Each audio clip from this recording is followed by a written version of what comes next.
بڑا صاحب یہ مذاکرات سے بالکل مکمل نا امید ہیں اور مایوس ہیں آپ؟ دیکھیں چوہے صاحب، مذاکرات کے عمل کا سب سے پہلے شابینہ میں نے بجایا. ٹھیک. کیبنٹ کی ایکسپینشن کے اندر سب سے پہلے بیوگل میں نے بجایا کہ ایم کیو ایم ہے، این پی اے سب باپ ہے اور بہت ساری پولیٹیکل پارٹیز ہیں، آئی پی پی ہے، اسے آپ کو ساتھ لے کے چلیں تاکہ سب آپ ان سے سوال کر سکیں بھائی تم نے ٹینور میں کیا کیا تھا. نمبر ایک، پیپلز پارٹی کا اپنا پروگریٹو وہ نہیں آنا چاہتے. مذاکرات کے لیے سیریس ہونا بہت ضروری، مخلص ہونا بہت ضروری، کریڈیبلٹی ہونا بہت ضروری. جو کمپرومائز لوگ ہیں پی ٹی آئی کی طرف سے، جو چاہتے ہیں خان صاحب جیل میں رہیں اور خان صاحب کو خدا نہ خاصا نقصان ہو جانی طور پہ بھی، اور ان کو اس کا مفاد ملتا رہے، فائدہ ملتا رہے، اس میں آپ شکلیں دیکھیں کئی 5 پارٹیاں چھوڑ کے آئے ہوئے ہیں. کوئی پالشیا ہے، کوئی زبان سے پالش کرتا ہے، کوئی انڈرسٹینڈنگ کے تحت آتا ہے، شادی بیاہ بھی اٹینڈ کر لیتا ہے. تو یہ لوگ کیسے کریں گے جن کے اندر کوئی کریڈیبلٹی نہیں ہے، جن کی کوئی ساخت نہیں ہے، جن کی انٹینشن رانگ ہے، جن کی جذبات ہی خان کے لیے نہیں ہے، خان کو پھنسا کے مفاد لینے کے. تو اس میں تو آپ کچھ نہیں کر سکتے. اور پاپولر لیڈر ہونے کا یہ مطلب نہیں کہ آپ چیف ایگزیکٹو کے آرڈر سے سب چیزیں معاف ہو جائیں. یہ آج تک ہوتا رہا. اس کا پس منظر چوہے صاحب یہ ہے کہ پہلے ایک پارٹی نے فوج کو اٹیک کیا تو فوج نے اتنا دے دیا، پھر نون لیگ نے اٹیک اتنا کیا تو ان کو اتنا مل گیا. ان کو اور بنانے والوں کو، خان صاحب کو سمجھانے والوں نے کہا اتنا کر دو، اتنا کر دو کہ وہ لیٹ جائیں. اس بار جو قیادت تھی وہ کمپرومائزڈ قیادت نہیں تھی، جس کے اندر کوئی ویکنس نہیں ہے. اگر آپ 34-38 سال کی پرفارمنس دیکھیں چیف کی تو آپ کو کوئی داغ نہیں ملے گا. کوئی باپ بیٹا یا بچے یا کوئی فائدے لے رہے ہوں یا الاٹمنٹ کرا لی ہوں یا یہ کر لیا، یا ایمبیشن ہو، کچھ بننا ہو، ان کو پریزیڈنٹ بننا ہو. ان آرمی چیف بن گئے، اللہ نے ان کو بنا دیا، اس سے زیادہ آگے وہ جا نہیں سکتے. ٹھیک ہے، تو وہاں لاک ہو گیا معاملہ. وہاں اب آپ دیوار پہ سر ماریں گے تو سر ہی پھٹے گا، دیوار کو تو کچھ نہیں ہوگا. تو آپ ہر جگہ پہ بی بی سے ناراضگی ہوگی، ریاست فلانا ہوا، پروڈکشن آرڈر آج جاری ہوا، سپرنٹینڈنٹ نے منع کر دیا، فوج نے کہہ دیا. بھائی فوج کو ان کے آنے سے بھی کوئی فرق نہیں پڑتا، جانے سے بھی کوئی فرق نہیں پڑتا. اگر فوج کو فرق پڑتا تو پروڈکشن آرڈر کسی کا باپ بھی نہیں جاری کر سکتا تھا. ٹھیک ہے، تو اب کیونکہ پروڈکشن آرڈر ہمارے چیئرمین سینٹ نے کیا ہے، سینٹ نے کیا ہے، پارلیمنٹ کی سپریمیسی کی بات ہے، اپر ہاؤس کی بات ہے، ورنہ ہم سب کو ڈوب بننا چاہیے سمیت میرے. اور سپرنٹینڈنٹ نے انکار کر دیا، پارلیمنٹ سے باہری ایک. پھر مجھے یاد ہے کہ سپرنٹینڈنٹ تو چیف منسٹر کے ماتحت ہوتا ہے، تو چیف منسٹر نے کیا تو وہ قبول کریں اس کو. لیکن یہ کہہ رہا کہ اسٹیبلشمنٹ نے کیا تو پھر پروڈکشن آرڈر ہی جاری نہیں ہوتا. اور اعجاز چودھری صاحب کے آنے یا جانے سے فوج کو کیا فائدہ پڑتا ہے، کیا فرق پڑتا ہے؟ یا فار دیٹ میٹر فوج کو نیگوشیٹ کرنے میں، بیک ڈور عمران خان سے کرنے میں کوئی فائدہ تو نظر آئے نا؟ ان کو کوئی فائدہ نہیں، نہ کوئی نقصان ہو رہا ہے. ٹھیک ہے، تو یہ سب اب سوال یہ ہے کہ آپ عمران خان صاحب کو بہت اچھی طرح جانتے ہیں. عمران خان صاحب مذاکرات کے لیے راضی کیسے ہو گئے؟ وجہ کیا ہو سکتی ہے اس کی؟ دیکھیں، پہلے تو یہ فارم 47 کی پارٹی تھی، ان کے حساب سے گورنمنٹ تھی، اب ان کے ساتھ بیٹھ گئے. اب کہہ رہے ہیں ان سے مذاکرات بھی کریں. یہی فوج جو بری تھی اس کو اچھا کہتے ہیں، پھر کبھی برا کہتے ہیں. یہ عدلیہ بہت اچھی تھی، اب یہ عدلیہ پھر بری ہو گئی ہے. ٹھیک ہے، پھر عدلیہ میں ججوں کا نام لے کے وہ پکارا جاتا ہے. یہ ٹیک آن کی جو سیاست ہے نا، وہ اب چوہدری صاحب نہیں چلے گی. ٹھیک ہے، اور یہ صرف عمران خان صاحب کے ساتھ باقی بھی سارے اچھے بچے جو بن گئے ہیں وہ اس لیے بھی بن گئے کہ وہ انجام بھی دیکھ چکے. تو اس کا انجام اچھا نہیں ہے. میں آج بھی سمجھتا ہوں کہ عمران خان صاحب پیچھے ہٹے. ٹھیک ہے، آپ نے مذاکرات کر رہے ہیں، اور آپ سیاست کریں نا. آپ کا جھگڑا دشمن ملک کی طرح اپنی عدلیہ کے ساتھ یا اپنی اسٹیبلشمنٹ کے ساتھ نہیں ہے. یہ جھگڑا بیکار کا جھگڑا ہے. اور اس جھگڑے میں نقصان، میں نے آپ سے کہا دیوار پہ سر مارے گا سر پھٹے گا، دیوار کو کچھ نہیں ہوگا. ٹھیک ہے، خان صاحب کا زیادہ نقصان ہے.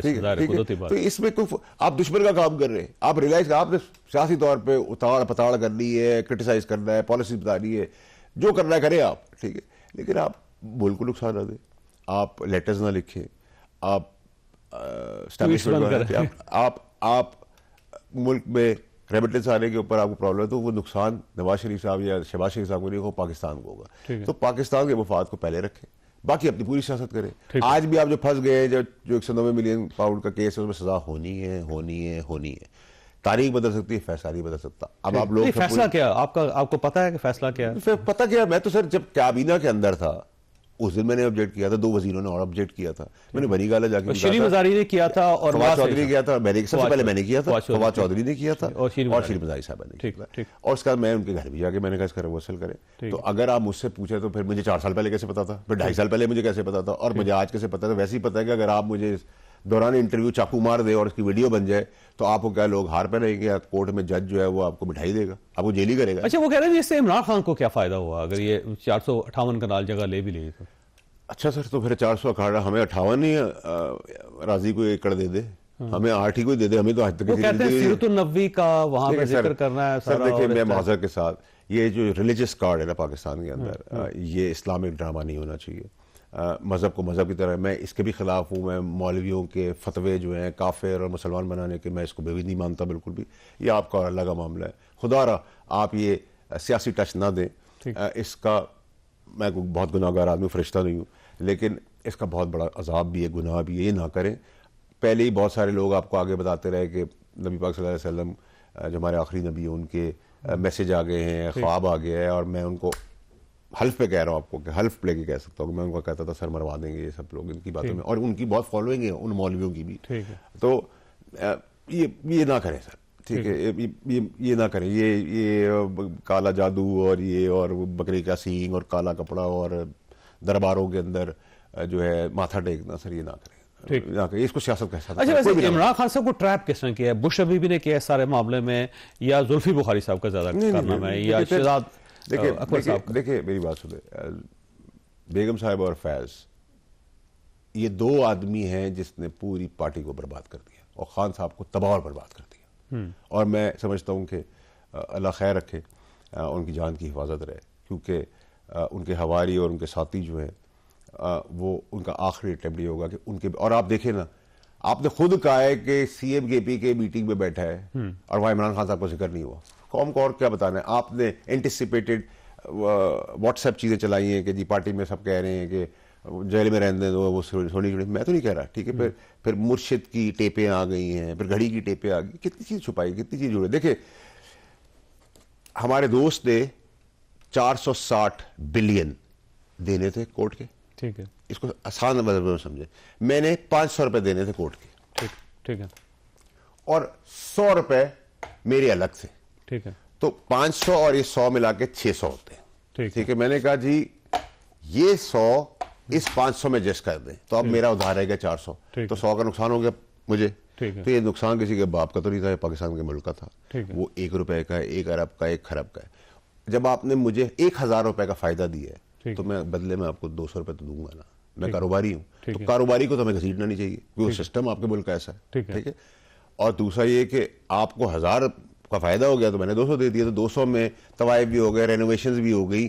اور اگر میں غلط تھا تو وہ لفافہ کیوں چھپایا گیا، کیوں سیل رکھا گیا، کیوں نہیں کھولا گیا؟ اور آج کی رپورٹ کے حساب سے آج جب چیزیں پڑھتے ہیں آپ، تو فیصلہ تو کابینہ میں آنے سے پہلے ہی ہو چکا تھا. سارا ارینجمنٹ وہ تو موڑ لگانے کے لیے تھا، تو موڑ لگ گئی. ٹھیک ہے. اب آپ کہیں کہ ڈیسینڈنگ آرڈر نہیں تھا، ڈیسینڈنگ آرڈر نہیں تھا. اگر آپ کہیں اس میں سارے لوگ مجرم تھے سمیت میرے، تو ہاں بالکل تھے. لیکن ہم یہ نہیں کہہ سکتے کہ ہم نے احتجاج کیا تھا، روکا تھا تو ہم بری ذمہ ہو گئے. بٹ کیبنٹ کو سائن آف تو عمران خان صاحب نے کیا. اب آپ مجھے کہیں کہ وہ بے ایمان تھا، تو میں آپ سے کہوں گا کہ پھر وہ ویسے آپ لوگوں نے سائن کیوں کیا؟ نہ کرتے آپ. ہم نے تو کوئی سائن تو نہیں ہوتا سر. سائن آف اتھارٹی جو ہے وہ پرائم منسٹر ہوتے ہیں. انہوں نے کہا جی ساری میجورٹی اتھارٹی دے کے 3 آدمی پوری کیبنٹ میں بولے تھے. میں بولا تھا سب سے پہلے، اور ریکارڈ کا حصہ ہے، اخباروں کا بھی ہے، میڈیا کا بھی ہے. فواد چودھری بولا تھا. ہم دونوں نے رجسٹ کیا تھا اور شیرین مزاری صاحبہ نے کیا تھا. لیکن ہمارے حصے کا بھی شیرین مزاری کے اوپر نزلہ گرا. ٹھیک ہے. ہمیں تو خان صاحب نہیں بولے کچھ بھی اس کے اوپر، اور اس کا میں نے گھر جا کے بھی ان کو بتایا. اب میں نے ان کو یہ نہیں بتایا تھا کہ ہمیں تو پتہ بھی نہیں تھا کہ ویسے جب یہ حال آیا تھا تو اس میں انہوں نے بتایا تھا اس لفافے کے اندر کیا ہے؟ کچھ نہیں. دیکھیں فائدہ ہو رہا ہے، ایسی کوئی بات ہے. پھر تو آدھی کیبنٹ کہتی ہے ہمیں بھی 4 آنے دے دو بھائی، 458 میں سے آدھا ایکڑ ہمیں بھی دے دو. تو یہ تو سب کچھ یہاں بکاؤ ہوتا ہے نا. تو یہ بات نہ کرے. پھر آپ کو پتا ہے کہ بہت سارے وزیروں کے اس دن کے بھی بیانات ہیں ٹی وی کے اوپر، تو کچھ چھپا ہوا تو نہیں ہے. ٹھیک ہے. تو میں پھر آپ سے یہ کہہ رہا ہوں کہ اس کیس کو آرام سمجھے کہ یہ 500 کورٹ کو دینے تھے، یہ 100 آنے تھے، یہ 600 ہو گئے پاکستان کی چکر میں. یہ 100 کو اس پہ کر دیا، اس کو 400 کر دیا. 100 کا فائدہ جو ہوا اس فائدے کے اندر 20 روپے میں نے دے دیے، اور میں نے 20 روپے لے لیے. پھر آپ نے زمین لے لی، پھر زمین کے ٹرسٹی آپ بن گئے. اب آپ کہہ رہے ہیں کہ اس کو ریلیجس کارڈ لے رہے، وہ میرے خیال سے مناسب نہیں. اور آپ کا خیال یہ ہے کہ 17 تاریخ کو فیصلہ ہو جائے گا؟ دیکھیں فیصلہ چینج نہیں ہوگا، سزا ہوگی. تاریخ چینج ہے اس سے فرق نہیں پڑتا. اگر اتنے پیشنس دکھائے ہیں تو تاریخیں کیوں بدل رہی ہیں سر؟ دیکھیں یہ تو جج کا، دیکھیں ویسے تو ڈیکورم یہ ہے کورٹ کا کہ میری 1 بجے ہیئرنگ ہوئی تھی سپریم کورٹ میں، میں 8:30 سے آ کے بیٹھا ہوا تھا. وہ میرے باپ کے نوکر تو نہیں. کورٹ کا ایک اپنا احترام بھی ہے، تو ڈیکورم کے تحت آپ 1 گھنٹہ پہلے آ کے بیٹھ جائیں. اب اگر یہ پروگریٹو جج کا ہے، وہ ہوتے ہوئے سنائے، نہیں ہوتے ہوئے سنائے، 2 دن آگے کر دے، 4 دن آگے کر دے، لیکن وہ خود ہی جج صاحب فرما رہے ہیں کہ میں نے دستخط بھی کر دیے. تو دیٹ مینز کہ ججمنٹ چینج نہیں ہو سکتی. تاریخ چینج ہونے سے سیلیبریٹ کرتے رہے، وہ اس کو بتاتے رہے، پروپیگنڈا کرتے رہے. یہ چاہتے ہیں پی ٹی آئی والے کہ یہ 20 جنوری پار ہو جائے. ٹھیک ہے, اس کے لیے ڈیلینگ ٹیکٹکس ہو رہی ہے. اگر اس بار ڈیلے ہوا تو اور آپ کا خیال یہ ہے کہ ٹرمپ کی وجہ سے جا رہے ہیں کہ ٹرمپ کارڈ کی وجہ سے سب کر رہے ہیں, لیکن مجھے ٹرمپ کارڈ کے اندر کوئی بہت جان ابھی نظر نہیں آ رہی. رانگ بھی ہو سکتا ہوں, لیکن جتنی امیدیں لگائی ہوئی ہیں پی ٹی آئی نے, میں سمجھتا ہوں مایوسی ہوگی. ٹھیک ہے وائٹ صاحب, آپ کا بہت بہت شکریہ. خواصہ یہاں پہ چھوٹی سی بریک لیں گے, بریک کے بعد علی محمد خان صاحب ہمارے ساتھ ہوں گے.